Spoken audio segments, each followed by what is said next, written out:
I'm Alana. I'm Alistair. And we're You Problem. Where you... Fuck. I'm Alana. I'm Alistair. And we're You Problem. Okay, wait. I'm Alana. I'm Alistair. And we're we're You You Problem. Problem. That was good. That was pretty good. I actually really impressed. We're here to talk to you a little bit about why we wrote our song Drunk. I remember when the lockdown hit, I'd been really busy with sessions anyway. We were doing one a week. Like, you were zoned as that session. Dude, I don't remember the session at all. I was so zoned. She didn't remember the song for ages after. I showed it to you a few times and you're like, oh, cool, that's right. I think it was like quite a bit after lockdown we listened again. You're like, oh, this song's sick. I don't remember this one. I'm like, what are you talking about? I didn't have a great time during the second Sydney lockdown. 2021 lockdown. Around, would have been like June or July. Yeah, we made it over Zoom. So you must have made like the production... Yeah. Like, it wouldn't have been as collaborative as usual. Yeah. Very, like, strict roles, I think, in this particular situation because over Zoom is kind of, like, a bit weird. So I'm basically doing all the production, you're basically doing all the lyrics and melodies and stuff. It's really strange, I think, because I'll send off something to her so she can have a listen to it, and then she'll send something back with stuff on it. So it's very like, oh, here's a thing, and then you're like, here's a thing. You know that thing where people like paint a picture and they like keep passing the picture to their friend? It's exactly and that's how that. you do one together. And you don't know if it's going to be good or not. Well, I think like that's the good thing about us working together is we usually like everything that we do together. We do have a very similar tastes. Yeah, we do. I think it's a very relatable concept. Alcoholism? It's not alcoholism. It's more nuanced than that. I think it's more like when I was growing up, I started drinking when I was 15. 18, sorry. She started drinking when she was 18. For legal reasons, I started drinking when I was 18. For fun reasons, I started drinking when I was 15. And I remember there was this whole concept, like all my friends, no one liked the taste of alcohol. So they were always like, oh, I only drink so I get drunk. I remember when we became proper friends in uni. That would have been me, yeah. Yeah, you were like, I don't eat before I drink because I want to get drunk quicker. And I was like, as a person, I was internalizing all that kind of like things that people were saying. But also that wasn't to be like, let's get drunk fast. It was like, all right, I want to have 2 beers and be drunk. Rather than... Exactly. It was like both the expense thing and the feeling. Yeah, poor student vibes. Yeah, and I get it because like the shitty vodka and alcohol that we were drinking because someone had to buy for us and we had $40 from our parents for lunch and we had to, I don't know. You got $40 from your parents for lunch? How did you afford alcohol as a teenager? I taught. Yeah, I was working back as 16. Yeah. We didn't get $40 for lunch. Jeez, we were some like know. rich kids fucking living it up out here. So, like, do you remember like having to have like an 18-year-old friend or someone's older sister? Always like a sibling. It was like so hard to get alcohol. He's dead now, so it's fine. I had like this tenant. So my mum always had like homestays in our house growing up. So we'd always have heaps of different people in our house that, we just vibe with. So we had this one guy living in our garage called Uncle John. And he was like a barrister. Called Uncle John. Well, we called him Uncle John because we were kids. No, he was called Uncle John. Yeah, I actually don't know his real name. First name Uncle. Yeah, first name Uncle. Second name John. So he was like an alcoholic. He was a barrister, but then he had some health issues. So he just like sat in his room and smoked weed and drank whiskey all day. So when I first started drinking... Wait, real quick. Say that word again. Whiskey? One more time. Whiskey. Whiskey. I'm very glad to have found out that's how you say that word. How do you say it? Whiskey. Whiskey. No, you go whiskey. I'm not going... There's no... Whiskey. Yeah. Whiskey. Yeah, there you go. Okay, now I've said it too much. This is every writing session, by the way. Yeah, I know. We're incredibly unproductive. The more you become friends with us, the more you'll realise. We're idiots. Uncle John used to get cases of Johnny Walker Red Label. He used to drink like one a day. So he would never notice if I took one. And it's a whole bottle of whiskey. A bottle a day? A bottle a day. How does he afford that? Alcoholic barrister. Barristers make a lot of money. I was thinking barista, wasn't I? Oh my god. So yeah, man, let's just chill and making coffees. That's how I used to get my alcohol. And that's why I don't really like whiskey. Because you don't know how to drink when you're a kid either. Most people have like a thing that they can't have. I actually really like whiskey now. I'm trying not to drink for 2022 because of drunk. Well, like if you listen to it, you'll know. So what was like your first alcoholic experience? Went to like a friend's place and they lived just around the corner from me because I went to school in Newtown and lived in Penn Hills, which is like maybe an hour away on public transport, which is the only way you get around as a child. But it's just like a mate who lived a suburb away, like score, had a free house and we went over there and then fighting over like bottles of red wine and stuff. I got home that day though, my parents were like, oh, do you want some like wine with dinner? No, thank you. I like red wine. You do? It makes my mouth too like, it's a bit like chalky sometimes. Tongue dehydrating or something. Not bad. I don't like red wine, but I love the idea of red wine. I also don't like cigarettes, and I love to like have a glass of red wine. Like when I go to Europe, you bet your ass I'm gonna be drinking red wine, even though I don't like it. But that's another thing that was so prevalent in drinking culture personally, is that I would do it because I thought it was cool. Like I didn't actually start enjoying it until... I don't think I enjoyed it. I started enjoying alcohol when I was like maybe 19. I enjoyed the drink. I enjoyed going to the pub and having a beer with people. And I enjoy trying new alcohols and I enjoy spirits and stuff like that. But like before that, I was just drinking to get drunk. Like, I want to be that, like, bitch who gets a JD and Coke and all the, like, such a pick-me-girl thing. It's like, I am a pick-me-girl. Stop hating on pick-me-girls. You can be a pick-me-girl. It's fine. Oh, I can't. You're allowed. Okay. So I used to I'm a pick-me-boy. It's a perfect pair. Okay, we can be pick-me's together. Mm.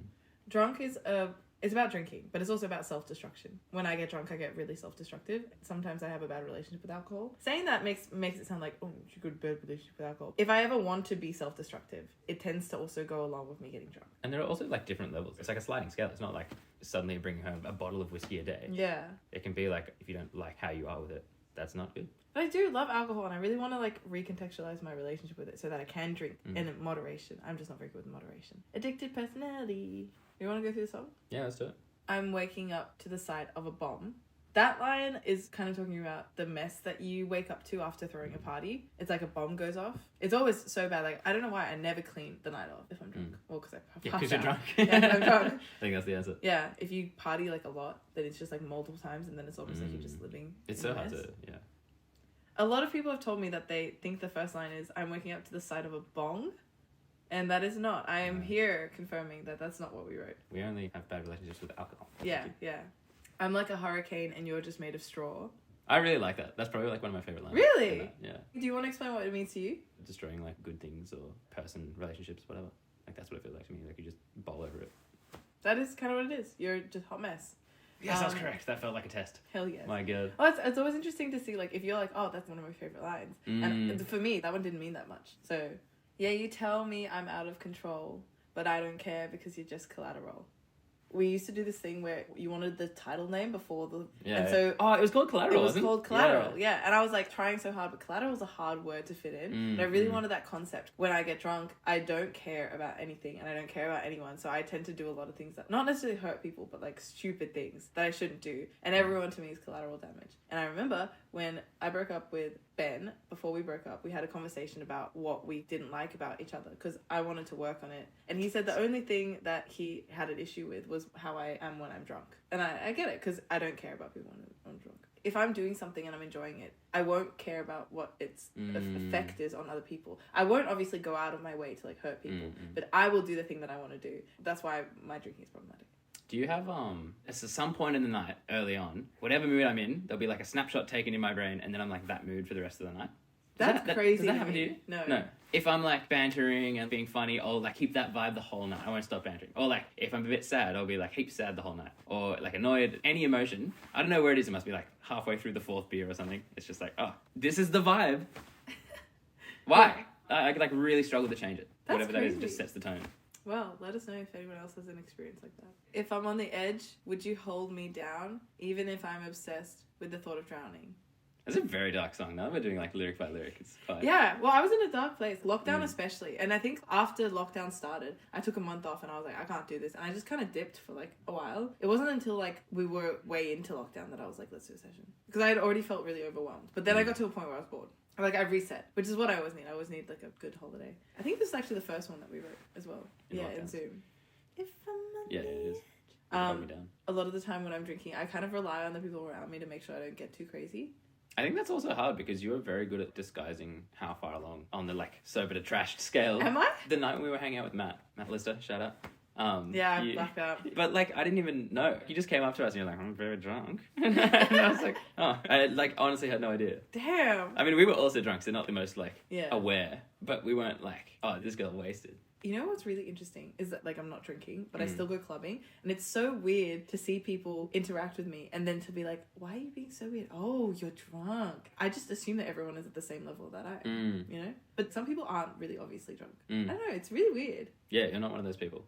I am one of those people. Yeah. I'm such a nuisance. I hate myself. Oh, it's so funny. My favorite memory of you. I threw a single launch party after I released my debut solo project. And Alistair came to the party. It was a great mix of people. It was a perfect mix of people. Party. It was the week that lockdown lifted in Sydney and I could have a party. It was so much fun. It was the best party I've ever thrown. The funniest thing I remember is that Alistair was like so like drunk and his girlfriend Liv was like, all right, you need to throw up. So she just like picks him up, drags him to the bathroom, and I'm just like watching. She picks him up like this and you're in her arms like this, and she like pulls you into the bathroom and all I see are your feet go around the door. Yeah, we like mocked that in the music video. video. Yeah. You'll see it in the music video, which comes out next week. So. Yeah. The drowning thing. Have you ever had your friends like try to stage an intervention? No. Okay. Have you? Well, no, not really, but like I've definitely had a few friends come to me and they had like serious talks about my drinking, Okay. which is why I don't drink anymore. And it's like funny because it's like usually the friends who are also similar to me, and then that's what makes me take it seriously. When Chantel's like, "Hey, I think you need to look at your relationship." When you're drunk friends. Yeah, when my absolute alcoholic friend is like, "You need to." So that's what that means. Give me something real that I can pick apart. I've got that new alarm system set up for my heart. One of the reasons I like to drink is because I'm an anxious person and I'm like so obsessed with people's validation that if someone likes me, like I get anxious, so drinking will make me feel better. If someone's like really wanting to be my friend and like really wanting to date me and you know how you have connection, like I'll pick it apart and then like just, I don't know, self-destructive, yeah. Chorus. I only drink so I get drunk, get drunk, get drunk. I'm queen of sabotage, one shot, I'm done. I only drink so I get drunk. Basic concept. I really like this song because I feel like that main line is like the chorus line, but it's also really just sums up the song. I'm queen of sabotage, one shot, I'm done. I feel like people take it in the way that you're lightweight. But what it actually means is that last shot that you take before blacking out, most people will know, I never knew. So I'd always just take the shot. And that's what it means. Like it's like one more shot and you're fucked. That's what that line means. That's a good line. When I talk to people about it, they assume that it's, oh, you know, you just... Yeah, I would have thought that. Well, I just think it's, you know, nice to have a little bit more interesting story. Throwing up on the bathroom floor. Had enough, but I'm wanting more. Never know what I really need. Fuck it up, fuck it all. I know the song. I've listened to the song. You got it. Do you guys ever do tack bombs? Is that what that's about? Well, had enough, but I'm wanting more. Oh, like you like tack bomb so you can have more. Yeah. So Jesus. part of the reason I drink so much is because I don't like not drinking. I physically don't like not drinking, but I don't like drinking water and I don't like drinking juice. It's very awkward not having a drink. That's on you, Australian drinking culture. Yeah. Or like being in a conversation and there's a lull and I'm just like. I don't know how conversations normally happen. Yeah, I don't know. Because how do we do it? What do you do with your hands? Like holding a cup, it's like, all right, cool, comfortable, cool, collected. No worries. I'm holding something. There's no reason for this. This hand can be chilling. It doesn't look awkward. If you got both hands just by your sides, you can fold your arm and do like the dad pose. Oh, I do the dad pose quite a lot. Or I do like the... What else we got? You do that? Yeah. Wow. You know that, like, we filmed a visualizer on Saturday, and I did get drunk for this because I wanted to get, like, authentic. Never know what I really need. Fuck it up, fuck it all.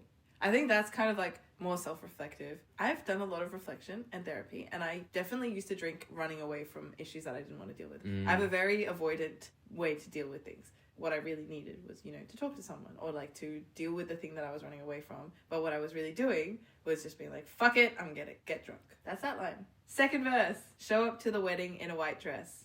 I see everything I ever do as content. I fucking love that. I see everything I ever do as content because it's so relevant. It flows rhythmically really well. I see everything I ever do as content. It was originally That's something so different. It was like not content, but a word that sounded similar. Contest? Yeah, I think so. It was like competitiveness or something. Related to the wedding line. The show up to the wedding in a white dress is kind of just talking about being self-destructive and rude and not really giving a fuck, but in a way that's like everyone's like, you probably should have given a fuck about this. Like, yeah, this that's is a shit thing to do. Cool. I see everything I ever do as content. I love that line because I think it's very relevant to me trying to be savvy on social media. She makes content. Thank I don't know if you guys know. You I might hope be you guys watching it know. right now. Yeah. As everything I ever do as content was originally about, you know how like really stupid things become like really great stories? Like you do something really dumb and it's like a terrible situation, but becomes a good story. Not that it was like a reason, but like I think, you know, when I was like super self-destructive, I was like, this is going to be a good story. It's going to be great. This is fun. But like it wasn't fun for anyone else involved.